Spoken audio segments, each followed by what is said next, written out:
आज बारिश हो रही थी, मौसम एकदम रोमांटिक हो उठा था। अली ऑफिस से आया था। वह निशा के करीब आने की कोशिश कर रहा था। आखिरकार रात के 12 बजे उसे अकेले में निशा मिली थी। निशा उसके करीब आने को तड़प रही थी। अली रोमांटिक होते हुए निशा के गुलाबी होठों के करीब आया ही था कि तभी जमीला जी अपना तकिया लेकर उसके कमरे में दनदनाते हुए घुस गई और कहने लगी, बेटा मुझे बहुत डर लग रहा है, मैं तुम्हारे कमरे में ही सोऊंगी। अली हैरानी से बोला, अब्बा है ना, उन्हें अकेला छोड़कर यहाँ क्यों उठकर चली आई? तो जमीला कहने लगी, अरे उनका क्या है, वह तो सोए रहते हैं। मुझे तो समझ नहीं आता कि मैं अपनी नींद पूरी कैसे करूं। उनके खर्राटे भी मुझे परेशान करते हैं। मुझे तो बड़ी घबराहट हो रही है। बेटा बचपन में जब तू छोटा था और तुझे डर लगता था तो मैं तुझे अपने पास नहीं रखती थी क्या? बड़े होने के बाद क्या तू माँ के एहसान को भूल गया?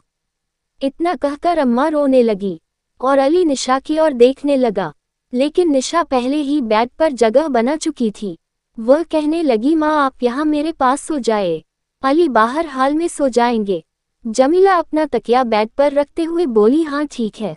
इतना कहकर वो बेड पर लेट गई। अली ने गौर से निशा को देखा। निशा ने नजरें झुका ली। अली उठकर बाहर सोफे की ओर जाने लगा। निशा अपनी सास से बोली, मैं वॉशरूम होकर आती हूँ। निशा कमरे से बाहर निकली तो अली ने उसको पकड़ कर अपने पास खींच लिया और कान पकड़कर आहिस्ता से बोला, सॉरी मैं तुम्हें समय नहीं दे पाता। निशा गहरी सांस लेते हुए बोली, अब जाने दो, आराम करो, कल सुबह तुम्हें ऑफिस भी जाना है। अली परेशान हो गया। उसकी माँ आए दिन कोई ना कोई बहाना बनाकर उनके कमरे में ही चली आती थी। जब ये दोनों एक साथ कमरे में होते थे तो कोई ना कोई बहाना बनाकर उन दोनों को एक साथ समय नहीं बिताने देती थी। धीरे धीरे अली को भी महसूस हो रहा था कि उसकी माँ उसकी शादी के बाद से बदल गई है और उसकी खुशी के बारे में बिल्कुल भी नहीं सोच रही है।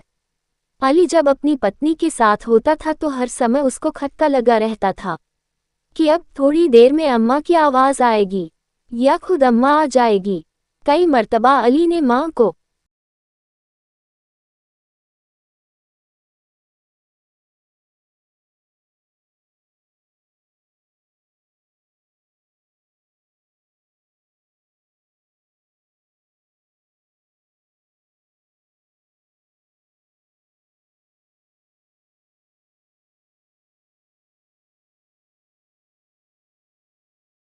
कमरे के बाहर कान लगाकर बातें सुनते हुए भी पकड़ा था।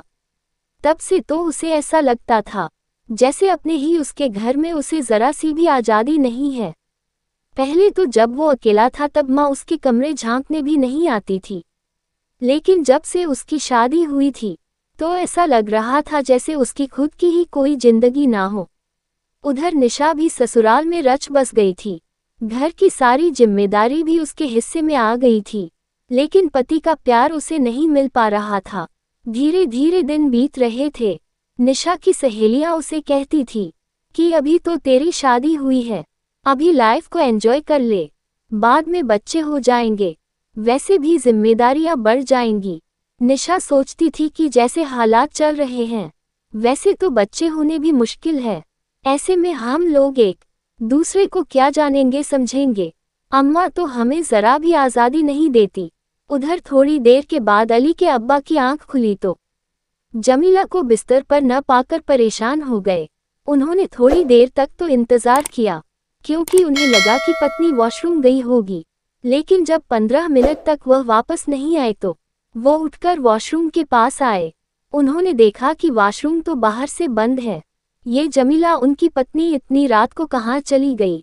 वो जब उठकर कमरे से बाहर आए तो उन्होंने देखा कि अली बाहर सोफे पर सो रहा है। ये देखकर वह परेशान हो गए।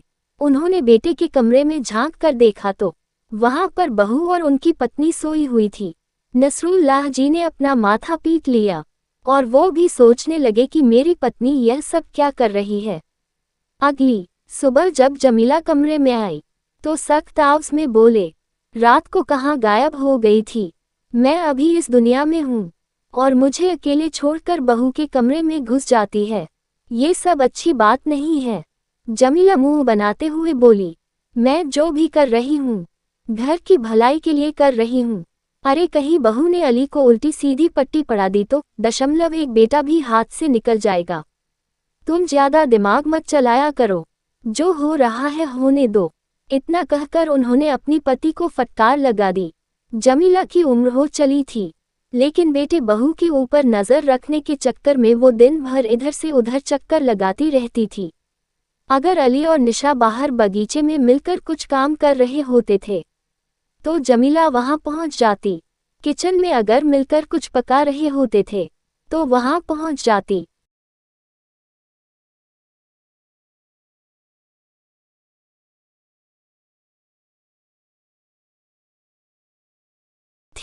बेटे बहू का बेडरूम तो जैसे लिविंग रूम ही बन गया था। कभी भी जमीला मुंह उठाकर चलीती थी। जब वह लोग दरवाजा बंद करते थे तो जमीला को घबराहट और बेचैनी होने लगती थी। अली अपनी मां को 1-2 बार दबी जुबान में समझा भी चुका था, लेकिन ज्यादा कुछ बोलते हुए उसे शर्म आती थी और उसकी मां भी शुरू हो जाती थी कि अगर मैं थोड़ी देर के लिए तुम लोगों के पास आ भी जाती हूँ तो तुम लोगों को ऐसी क्या परेशानी हो जाती है। आजकल के बच्चे तो बड़ा बेशर्म हो गए हैं, बस अपने ही बारे में सोचते रहते हैं। उन्हें बस मौज मस्ती करनी होती है। बूढ़ी माँ को क्या तकलीफ है, इससे किसी को क्या लेना देना। अली अब खामोश रहने लगा था। निशा की आंखें भी बुझी बुझी सी रहती थी। ये दोनों जब भी एक दूसरे के साथ थोड़ा सा टाइम बिताने की कोशिश करते थे तो बीच में जमीला आ जाती थी, लेकिन जमीला की आदत खुद बहुत भारी पड़ने वाली थी। नसरुल्लाह जी अपनी पत्नी को बहुत समझाते थे कि तुम बेटे बहू के बीच में ज्यादा ना आओ, लेकिन वो मानने वाली कहाँ थी। ऐसे ही दोपहर के खाने के बाद जमीला लेट गई कि उनकी आंख लग गई। माँ को सोते हुए देखकर अली निशा को खींचकर कमरे में ले गया और उसे अपनी बाहों में लपेटकर थोड़े प्यार भरे पल बिताने लगा। निशा की थोड़ा जोर से चीख निकल गई। उधर जमीला की आंख खुल गई थी। उन्हें नींद तो आ रही थी, लेकिन उनके मन में बेचैनी घर कर गई थी। बेटा बहू क्या कर रहे होंगे। जबरदस्ती कमरे से बाहर निकलने लगी। हड़बड़ी में उनका पैर किसी चीज से उलझ गया और फर्श पर गिर गई। गिरते ही जोर से उनकी चीख निकली। अली और निशा भागते हुए कमरे से बाहर आए।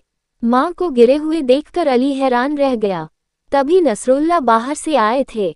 उन्होंने भी पत्नी को फर्श पर पड़े हुए देखा तो भागते हुए आए। जमीला जी चीख रही थी, कोई मुझे उठाओ, डॉक्टर को बुलाओ, बहुत दर्द हो रहा है। अली ने सहारा देकर उठाने की कोशिश की तो जमीला जी बिल्कुल भी उठ नहीं पा रही थी। या अल्लाह, मैं मर गई, मेरा पैर टूट गया, अब क्या होगा। अली मां को इस हाल में देखकर काफी घबरा गया था। उधर नसरुल्लाह जी ने तुरंत एम्बुलेंस को कॉल कर दिया था। वो फौरन जमीला को लेकर अस्पताल पहुंचे। डॉक्टर चेकअप के बाद बताया कि जमीला के पैर की हड्डी टूट गई है, उनका ऑपरेशन होगा। अली परेशान हो उठा। शाम तक उनका ऑपरेशन हो गया था, पर डॉक्टर ने 2 महीने तक बेड पर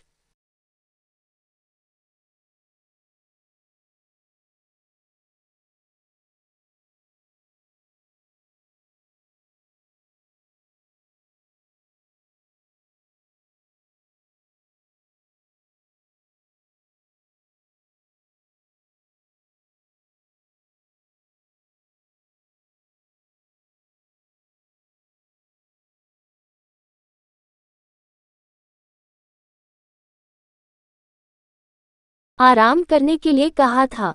जमीला जी अब बिस्तर से जा लगी थी। अली और निशा पूरे मन से उनकी खिदमत करते थे। जमीला अब बिस्तर पर पड़ी पड़ी चाहे कितना भी झटपटा लेती थी, लेकिन बेटे बहू पर नजर रखने के लिए वो उनके पीछे पीछे नहीं घूम पा रही थी। उनके मन में ही परेशान थी कि पता नहीं बेटा बहुत अपने कमरे में क्या कर रहे होंगे, लेकिन वो बेटे बहू के पीछे कुछ ज्यादा ही पड़ गई थी। तो ये तो होना ही था। बिस्तर पर पड़े पड़े वह और भी ज्यादा चिड़चिड़ी हो गई थी। आजकल नसरुल्लाह जी ने काम पर जाना छोड़ दिया था। बहू भी काम निपटाते हुए बार बार उनके पास आकर उनकी जरूरत पूरी कर रही थी। अली भी ऑफिस से आने के बाद उनके पास आकर बैठता था, लेकिन रात में जब अली और निशा सोने चले जाते तो जमीला के दिल में खटका होने लगता था। जिंदगी में सब कुछ होते हुए भी उनके मन में सुकून नहीं था। क्योंकि वह अपने बेटे को एक आज़ाद जीवन देते हुए नहीं देख सकती थी। ऐसा नहीं होना चाहिए ना दोस्तों। जमीला जी अपना जीवन अच्छे से बिता चुकी थी। अपने सास ससुर की खिदमत छोड़कर वह अपने पति के साथ अलग रहती थी। सास ससुर को बड़े बेटे पर छोड़ दिया था और जब अपना टाइम आया तो सीसीटीवी की तरह अपने बच्चों पर नजर रख रही थी। ये कहाँ तक सही है? नसरुल्ला जी साहब समझ रहे थे, लेकिन अभी पत्नी ऐसी हालत में थी तो कुछ बोल नहीं पा रहे थे। 2 महीने के बाद जब डॉक्टर ने उन्हें हल्के हल्के चलने के लिए कहा तो फिर से उनकी पुरानी यादें शुरू हो गई। कभी कभी बेटे बहू की आज़ादी खत्म करने के लिए धीरे धीरे चलते हुए उनके कमरे तक पहुंच जाती थी।